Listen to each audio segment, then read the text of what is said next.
Hi, and welcome to Lesson 16 in Algebra 1. If your teacher is Ms. Boatwright, Ms. Reynolds, Mr. McCrae, Mr. Strickland, Mr. Still, or Mr. Yates, you are in the right place. This is Lesson 16. This is the first lesson of the 6th week of distance learning. I'll remind you that you can stop this video at any time. You can rewind it, you can fast forward it. Remember, if you hang out to the end of the video, you get to hear the joke of the day. And also, if you'd like to submit a joke of the day, email one to your algebra teacher and they'll get it to me.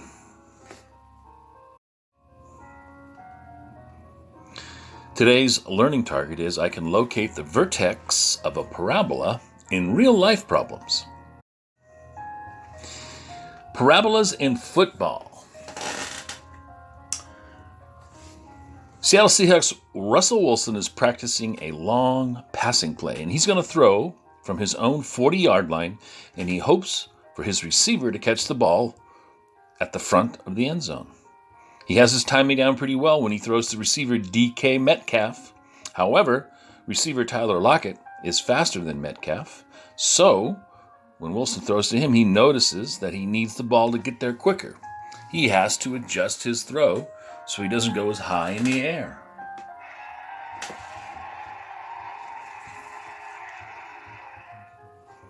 How can we represent this on a graph? And what would be important information? And how should we set up our axes, our X and Y axes? Here we go. The red line is the throw to Metcalf, and the blue one is to Lockett. Here's some questions to think about while you're looking at this graph. How far was each throw? Stop the video now and take a look at the graph and determine how far each throw was.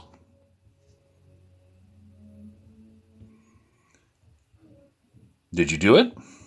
What number did you come up with? If you came up with 60 yards, you did get the right amount. We can see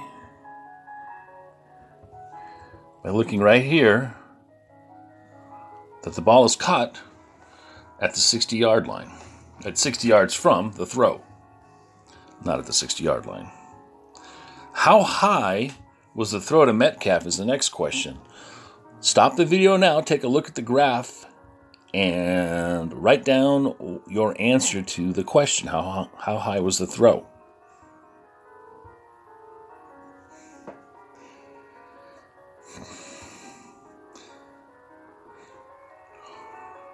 One of the things we have to do is talk about scale. If we look at this graph, it goes from 0 to 10, and there are 1, 2, 3, 4 spaces in between, so that means it's going by twos. 2, 4, 6, 8, and then 10. The same is true for our height. So if we look at this, here's 10 feet, there is 12 feet, 14 feet, right there is 16 feet. So it's 16, yards. And they're both 60 yards. How high was the throw to Lockett? I think you probably know that. We kind of got to eyeball it. It's in between there. And Lockett is at 13.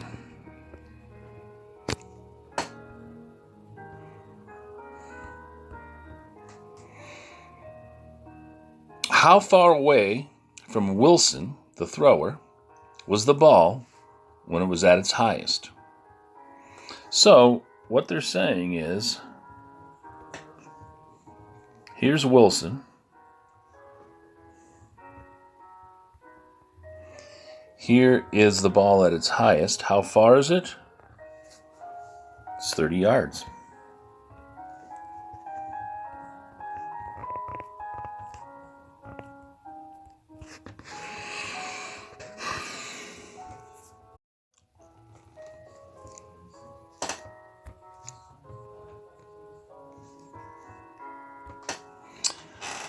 So let's talk about the vertex form. So far we've been studying the quadratic equation in the standard form, y equals ax squared plus bx plus c. But there's another form, and it's called the vertex form. And it goes y equals a times x minus h squared plus k. The throw to Metcalf that we just saw on the graph was 16 yards high at the highest point, and it was 30 feet away from Wilson at that point. Here is his equation.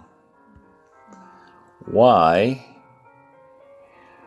equals negative 0.0156 times x minus 30 squared plus 16. The throw to Lockett was 13 yards high at the highest point, and it was 30 feet away also at its highest point. Here is his equation.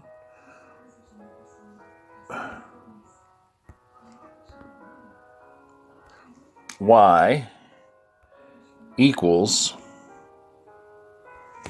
negative 0.0122 times x minus 30 squared plus 13. There's a couple of questions for us to ponder over here. Where do you notice the numbers from the vertex in the equation? If you remember, our vertex for Metcalf was 30 and 16.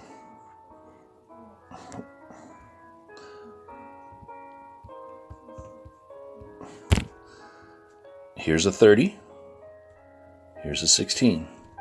And our vertex for Lockett was 30 and 13. Here's a 30. Here's 13. So the vertex in the vertex version, or vertex form, shows up as H and K in the vertex form. It also asks us, what do you notice about the numbers in front of the parentheses? Well, let's take a look. This is the number in front of the parentheses. This is the number in front of the parentheses. What do you notice? Turn off the video for a second and see if you can figure it out. Did you turn off the video? I hope you did. What we notice, of course, is that they are both negative. They're both negative.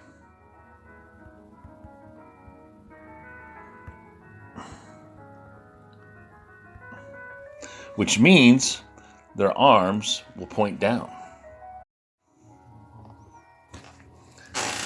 Footballs and parabolas and football.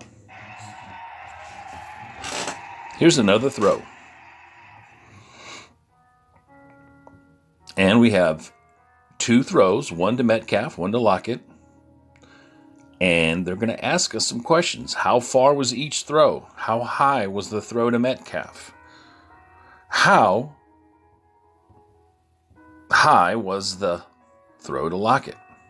And how far away from Wilson was the ball when it was at its highest? I want you to stop the video, take a look at this graph, and tell me the answers to each of those, or write them down on a piece of paper.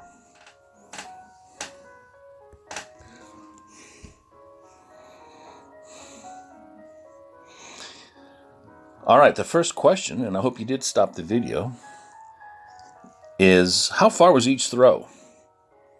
Here's the catch right here. How far is that? Again, we have to look at scale. 15, 16, 17, 18, 19, 20. There goes up by ones. So each throw was 18 yards. How high was the throw to Metcalf? Here is Metcalf's height. If you didn't do it before, write down the answer to how high it was now. What is it? 10 yards. Sorry, it's 10 yards.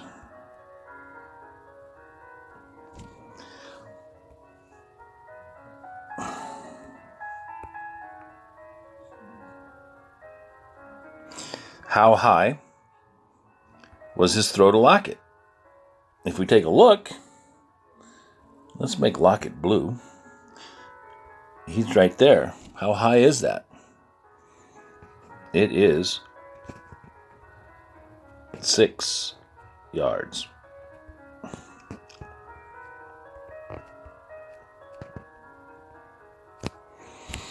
How far away was Wilson from the ball when it was at its highest? Well, that would be right there is where it's at its highest. How far is that? If you said to yourself it's 9 yards, then you are absolutely right.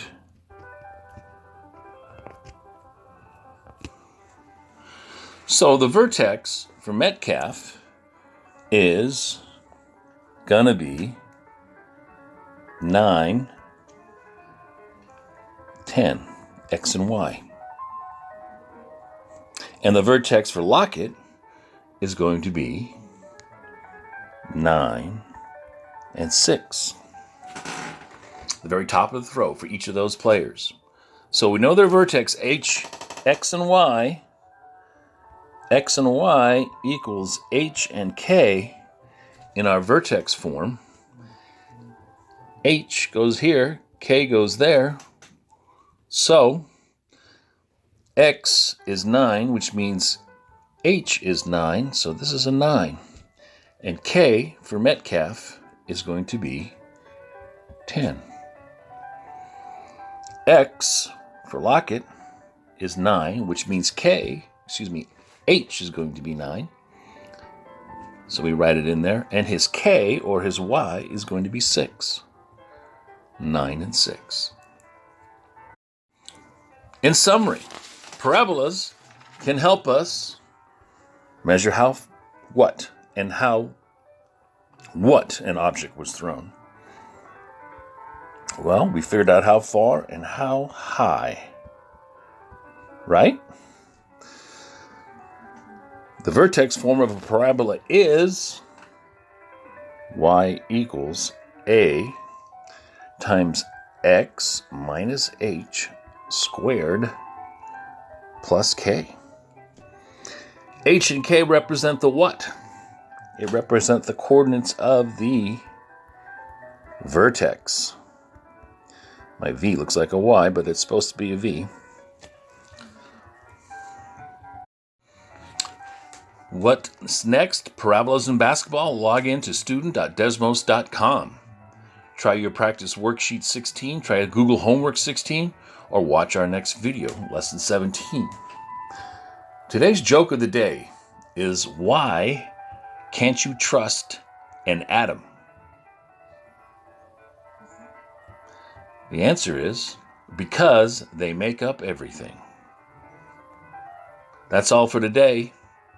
We'll see you next time. Remember, if you have a suggestion for joke of the day, send it to your algebra teacher. Thanks again.